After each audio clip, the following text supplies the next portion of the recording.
Alright guys, and welcome to part 12 of this F1 2015 career mode as Max Verstappen in the Toro Rosso team.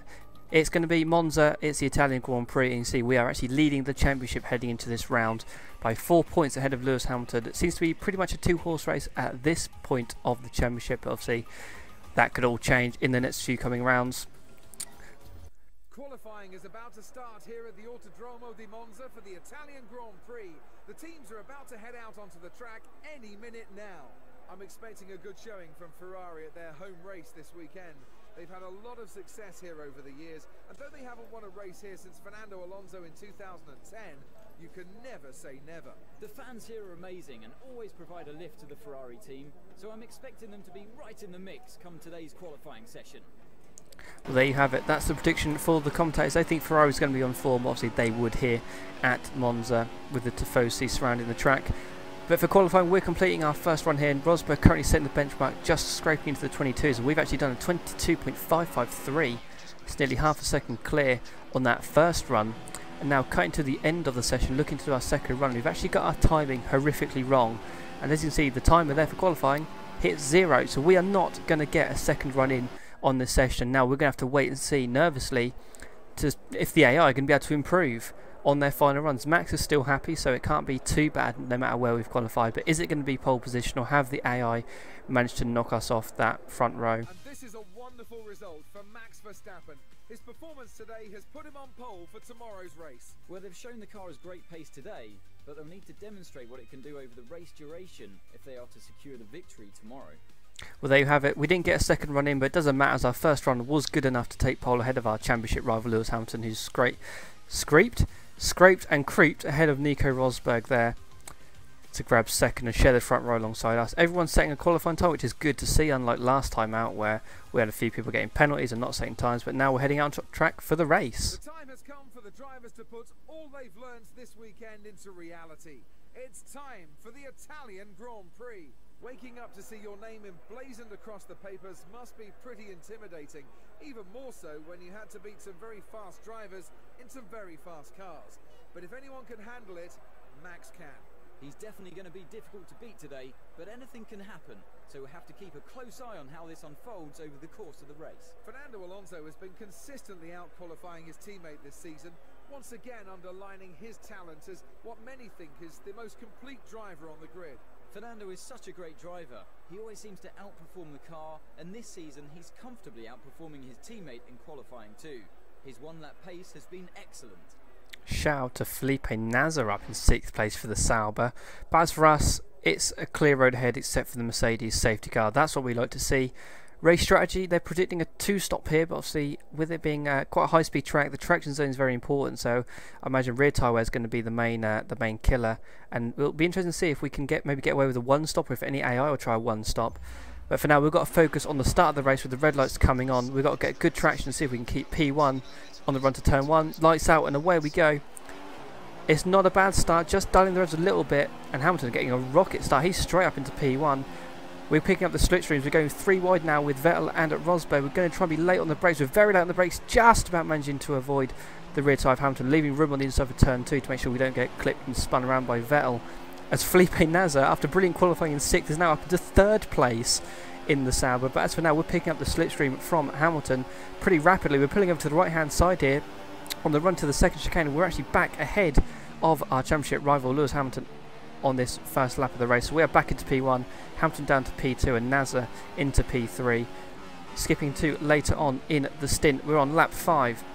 Hamilton still well within DRS range and quite a big train of cars, but that's not to say that we were holding people up massively. It's just a case of Hamilton had DRS on pretty much every lap, but was never close enough to actually get past until now, where he has made the move stick into Ascari. And you can see just picking up the dirty air, the Mercedes has really played havoc with our handling. The back end really not liking that. Obviously low downforce already with it being Monza. A little fake to the right as we now look around the outside, but deciding to back out of that one as we want the DRS down the pit straight. So we've pinched Hamilton into the apex of the final corner. We get a good run out, cut underneath him and pull up alongside as we now start the long drag down to turn 1 as we nearly make contact there at 175 miles an hour. If there was contact there, that would have been disastrous, but we're ahead now. DRS Vettel getting boxed in, which allows Rosberg to carry the momentum up the inside into turn 1. He's actually looking to make a position. We locked the rear axle there, but we've managed to get it all slowed down just about. Although we lose the back end on exit. Rosberg's made the move on Vettel. Hamilton looking to repass us on this this slight right-hander as we go side by side. Hamilton leaving us a lot more room and much more respectful than Alonso or Vettel ever were to each other in real life a couple of years ago. As we've gone a bit deep into the second chicane, we just about managed to hold on to the rear end of the car. We make the move back into P1 ahead of Hamilton, and Rosberg now into P3 ahead of Vettel. So now we need to see if we can make a 2-stop or if it's going to be a 1-stop. And as you can see, cutting to lap 11, we're actually going for the 1-stop strategy here. The Mercedes are committed to a 2-stop. The Williams look to be following in our footsteps and trying the 1-stop as well. Our pace at this stage of the race isn't great. As you can see, we nearly lose the back ends. The rear tyres have absolutely gone at this stage of the race. I did want to do one extra lap here just to see, just to make the slower prime tyre, spend less time on that tyre. But these tyres were absolutely gone after doing the qualifying as well as doing the heavy fuel run. As we come out the final corner, there's a loud bang from the rear of the car. We know what that sound means as we dive straight into the pit lane, and we've actually got a puncture as we come out of the final corner. Obviously, getting a puncture in a race is never ideal, but if you are going to get one, at best it can be at the final corner, and luckily enough we've managed to get that here. So the tyres are absolutely gone, as you could see, and as we come out the final corner, it's the unloaded rear right tyre that's give way, and we've got very lucky there. The puncher's come, but obviously it's only a few hundred yards before the pit lane entry, so really not losing too much time there. Although we are going to have to go sort of an extra lap longer on the prime tyre, the slower tyre, on the remainder of this race. Hopefully that should be our one and only stop for this race done. The two Williams staying out, as does Kvyat here, who now passes us and drops us down to P4. And next coming down the pit straight is Lewis Hamilton, so we really want to stay ahead of him to make sure he's not going to get away, and we can see him approaching here, so we're going to be under pressure through this first sector. But we've already let the pressure get to us, completely locked up the rear axle on the cold tyres and the slower prime tyres, cut across the chicane, and Hamilton actually passes us straight away there. So not good driving from us, a little bit of an amateur mistake, but throughout the next few laps we managed to hold on to Hamilton with the use of DRS. That was the only real reason we could stay with him, but obviously he's now coming to the end of his second stint on those option tyres, and they're really starting to give way for him. So that meant instead of just being able to hold on to him, we're actually now starting to mount some pressure onto him as we come to the end of lap 15.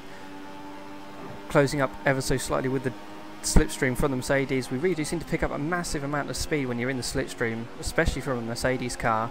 As we ran the final corner, Hamilton staying out for another lap on this set of tyres, but we are picking up the slipstream. We're going to have DRS as well as we set our fastest lap of the race, pulling over to the right hand side, and we're going to get that move done at 220 miles an hour before we even reach the braking zone for turn 1.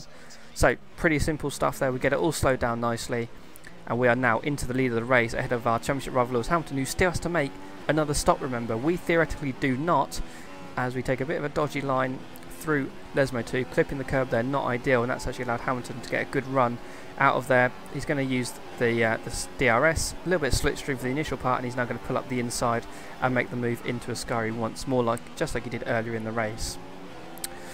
So again, you can really see the effect of the dirty air there. Our car very susceptible and doesn't really like that dirty air, but it doesn't matter, so we can pick up the slipstream and we fly past Hamilton, making the move this time around before Parabolica, unlike earlier in the race, as you want that clean air and use that clean air to power out the final corner, get a good run and try and stay ahead down this DRS straight. But as you can see, Hamilton in the wing mirror there actually pitting on the end of this lap. So from now to the end of the race, it's just a matter of whether we can hold off the two stopping Mercedes and the one stopping Bottas. And as you can see, lap 27 here, exiting Ascari. Tyres really not too happy, but it doesn't matter because we've got a pretty comfortable lead over Bottas at this stage of the race. As you see there, 12 seconds was the gap, so it was really just sort of keeping it consistent, making sure the tyres were going to get to the ends. Obviously we didn't want to repeat of the end of the first stint. The rear tyres, as before, not looking too happy, but they're happy enough to complete the race distance, and at the end of lap 27 we have won the Italian Grand Prix here in Monza.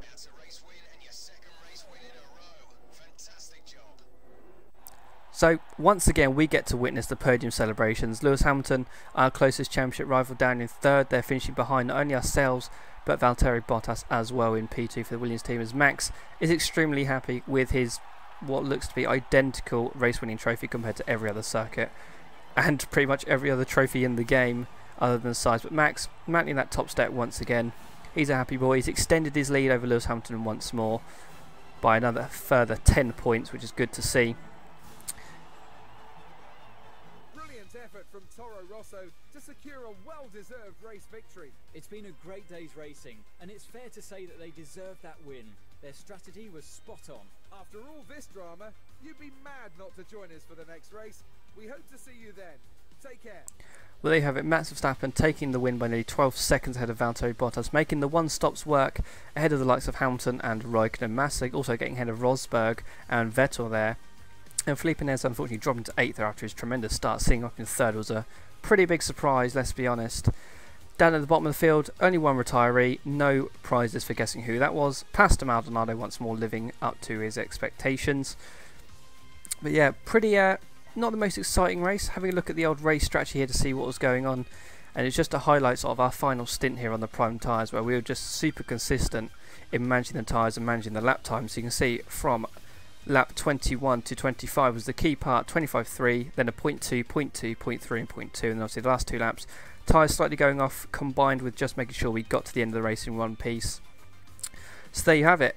A further 10 points gained over Lewis Hamilton, extending the championship lead now to 14 points as we cross over the 200 mark. The only driver to do so at this point of the championship. So that's 12 rounds down, 14 points is the gap. Who knows what it's going to be next time out for round 13. There's the constructors. But for now, that's going to be it. So thank you very much for watching. I hope you enjoyed the episode, and I look forward to bringing you the next part. But for now, it's bye. Bye. Goodbye.